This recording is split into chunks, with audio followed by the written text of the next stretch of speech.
Hello and welcome to the final video of the Unreal Engine procedural and ambient sound design series in regards to skill development for CIM301.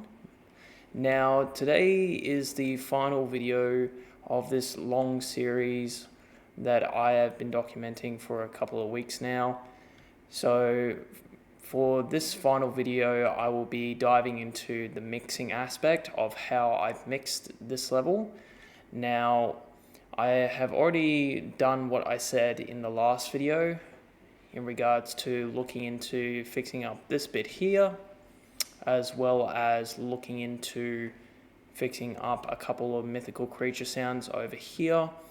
And pretty much I'm just going to explain my process in regards to how I mix this. Now, just to quickly clarify, when I first mixed this, I thought there was going to be a typical mixing window similar to what Unity would have. And how Unity would basically have it is down on the bottom rung here, it would typically have like volume meters and a master volume meter, which is essentially the main output volume.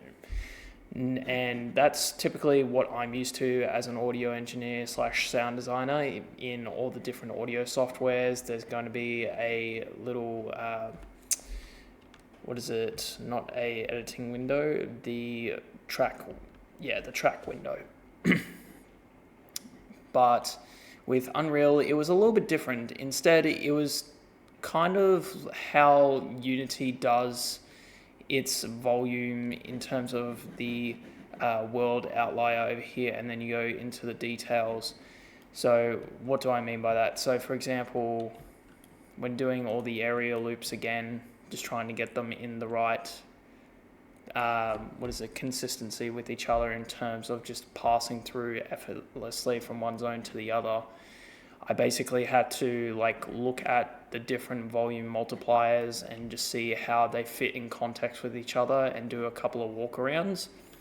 Again, most notably, the waterfall was a tricky one, coming from the meadows, which is quite quiet, and then drastically going up to a waterfall. But I think I managed to get that pretty well in terms of the different mixes. Now, I'll just quickly show you in context. So for example, if we go over here, hear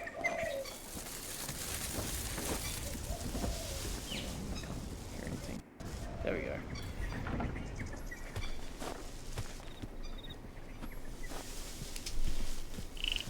go. So far everything you're hearing is pretty much been mixed.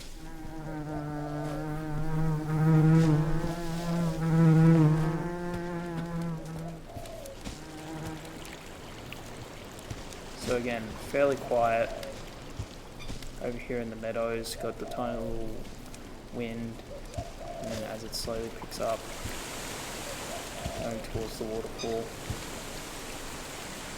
It's that boundary between the two.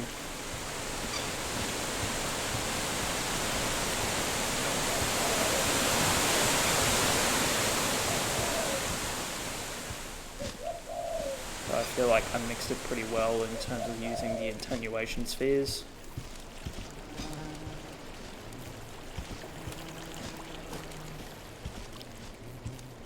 And also it is a little bit different because I've done a little bit of extra viewing on some of the Unreal Engine 5 controls, and it is slightly different.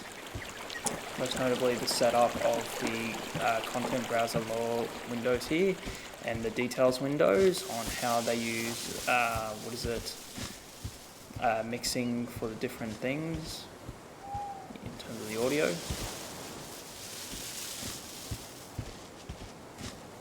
But so far pretty consistent.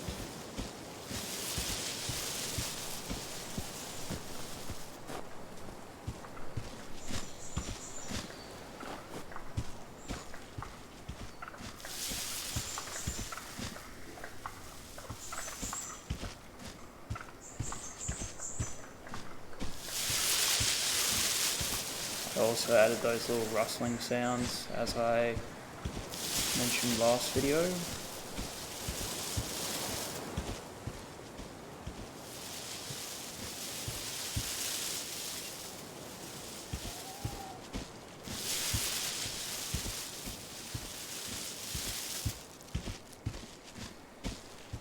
And there are some odder sounds as well.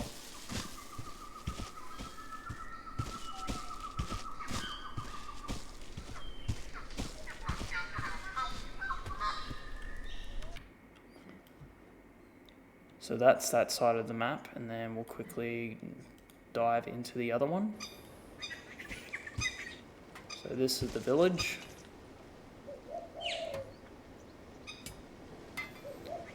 So other things I didn't mention as well, I also added some or more ambience to that building, and then I added a dog to this one as well.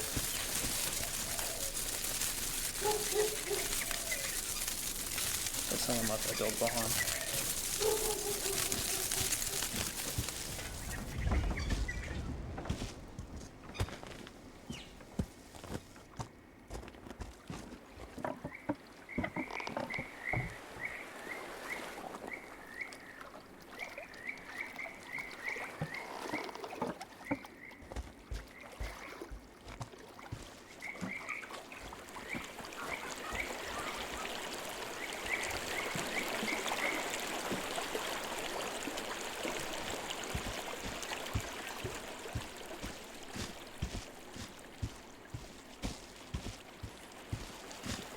So far,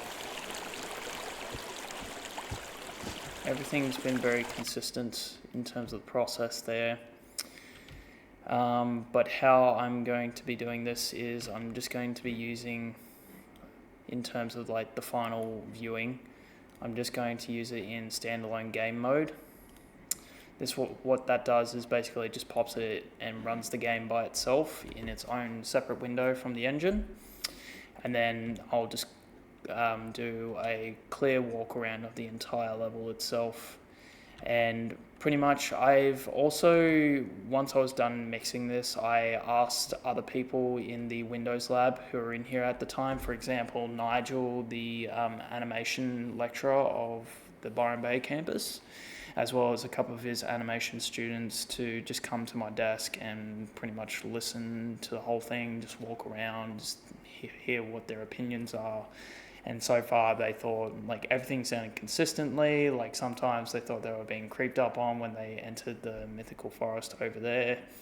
And the river felt very nice, calming in terms of just going down the river, walking there until eventually you've ended up at the lake. And I asked them particularly about the waterfall, and what surprised me was that they thought it was fine.